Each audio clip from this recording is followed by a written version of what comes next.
Hey,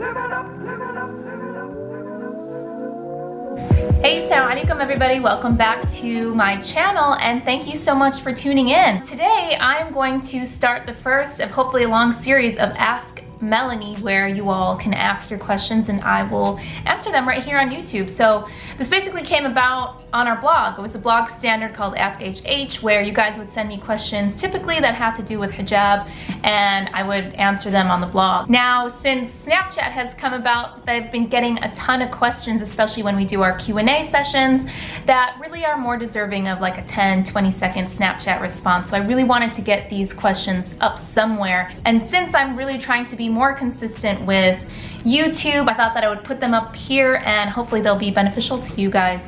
So let's just get right into the first question. Salam, I put a lot of pressure on myself because I'm the only Muslim in my school, like basically feeling the pressure to represent what Islam is. How do I keep calm about this and stay relaxed when being asked questions? This is a really great question and one that I get quite often actually, whether it's like, yo, I'm the only hijabi in my school, I'm the only hijabi in my town, I'm the only hijabi on my sports team, whatever it is. So hopefully this will be beneficial to anybody who finds themselves in that type of situation. Now, the first thing that I will say is congratulations. This is amazing. Kudos to you for having the strength and the courage to put hijab on despite the circumstances, knowing that you're standing out, that people may look at you a little funny, but still having that strength and that perseverance and the knowledge that to wear hijab is a really beautiful thing. May Allah subhanahu wa ta'ala bless you, and you're getting so many rewards, probably more than you can even fathom. And truly Allah subhanahu wa ta'ala has blessed you and favored you to be the one to stand out. You should look at it with a real positive outlook because truly Allah subhanahu wa ta'ala has chosen you to be that person. Now, the first thing that I will say, and this is something that's been said a lot lately that deserves repeating, which is let's stop telling people what Islam is and let's start showing them what Islam is. So my first piece of advice to you is just show people who a Muslim is through your actions. Actions speak louder than words. For example, you know, like you picking up a piece of litter on the ground that everybody else was just walking past is going to do more than you talking to a bunch of people about why Islam is the greatest religion on earth. Just being who you are as a Muslim through your actions is going to have such an impact. Now, in order to do this, you first have to kind of know what our religion has to say about actions.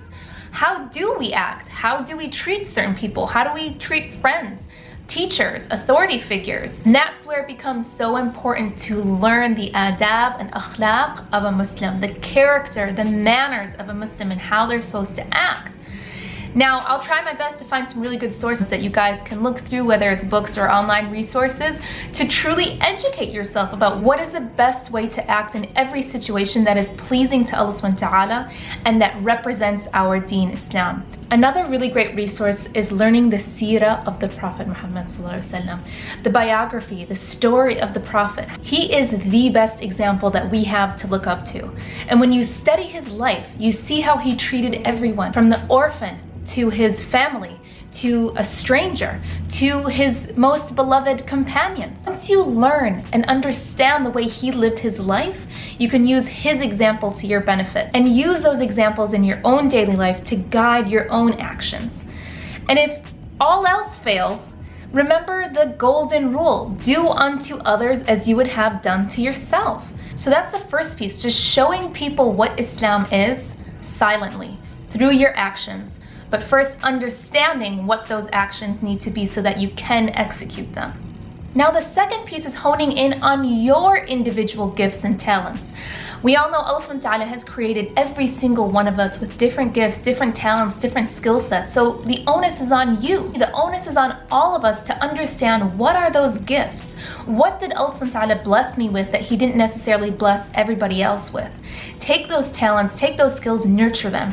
Be the best person in whatever it is that your skill set is. So maybe you're a standout athlete. Maybe you're an extremely talented artist. Maybe you're like a huge chess geek. Whatever it is, be the best in that thing. And people are going to know you as this amazingly talented artist. Oh, and by the way, she happens to wear hijab. You see, so you're going to be known as that really amazing girl who does this.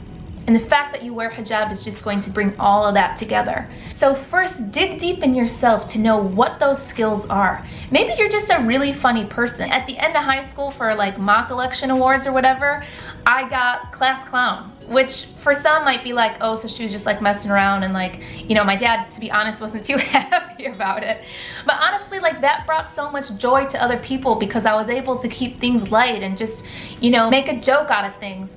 And I was known for being that person. And that was a skill set that I knew I had, that I did so much that I was recognized for it. I also got voted best dressed, which as a hijabi, I thought was a pretty good accomplishment. If you think about it, I mean, it's pretty cool. Like a hijabi girl, you think at that time, especially like when I went to high school, all we had was black and white hijabs, but somehow I made it work.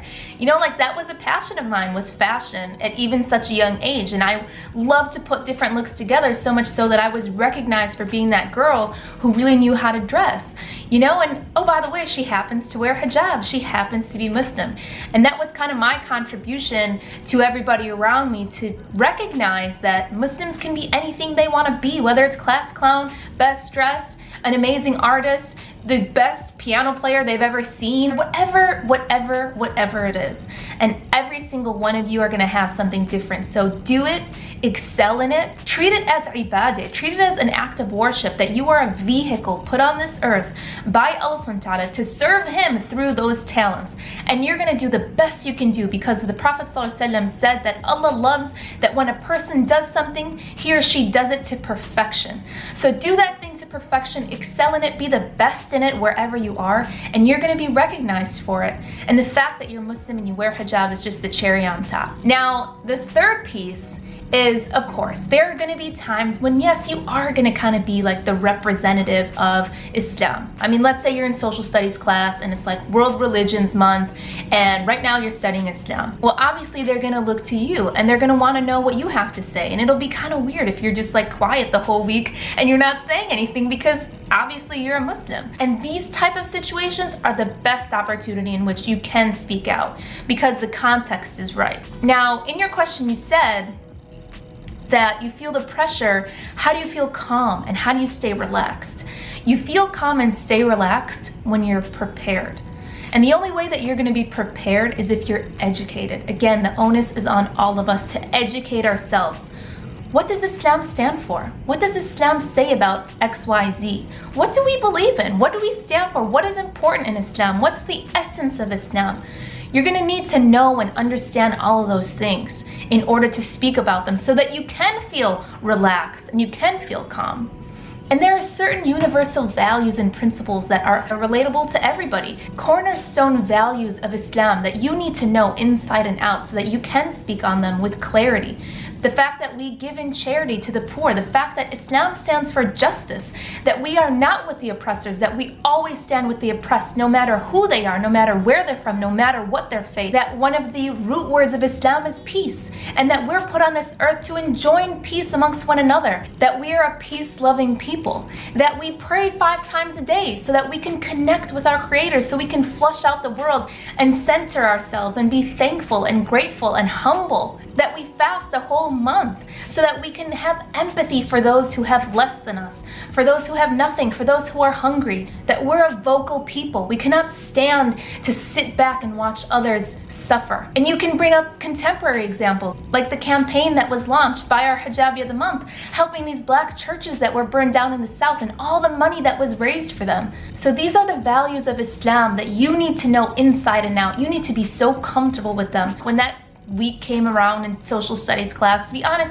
I was so excited because I finally had this platform to talk about these things. And the reason I was excited to talk about them was because I had such belief in them. I had true conviction in all these things because I know that Islam is haqq. Islam is truth. And I was so sincere in those things that I would speak about them so enthusiastically. And when other people see your enthusiasm for it, you know, that's a beautiful thing. It's not just that you were born into this religion and these are hand-me-down beliefs from your parents and you only believe it because that's what you were taught as a kid. But no, that you've taken it upon yourself to take ownership of these beliefs. And these are things that you truly believe with all of your heart. And that's going to say much more than just, you know, your boilerplate answers like, oh, we have these 5 pillars of Islam. The first is the, you know what I'm saying? Now, the last point that I'm going to leave you with is something that is always my last point, which is make dua. The Prophet ﷺ said that dua is the weapon of the believer, because there's nothing more powerful than dua. Ask Allah subhanahu wa ta'ala to help you, to give you guidance, to open your heart to know and understand what your gifts are so that you can excel in them. To open your heart to learning the divine knowledge of what the akhlaq and what the adab of a Muslim should be. And as long as you come to him with an open heart, with sincerity, he will never leave you. He will always answer your du'as in some way or another. And we all know that when you take one step to Allah subhanahu wa ta'ala, he takes 10 steps back towards you. It's the most powerful tool in your toolkit is du'a to Allah subhanahu wa ta'ala. So I hope this was helpful to you guys. If you have any other questions, as always, you can always reach out to me here on YouTube, on Snapchat, on Instagram. You can email me, find a way to get in touch with me, and I will answer your questions right here. And we'll talk to you guys next time, inshallah. Take care. Salam alaikum.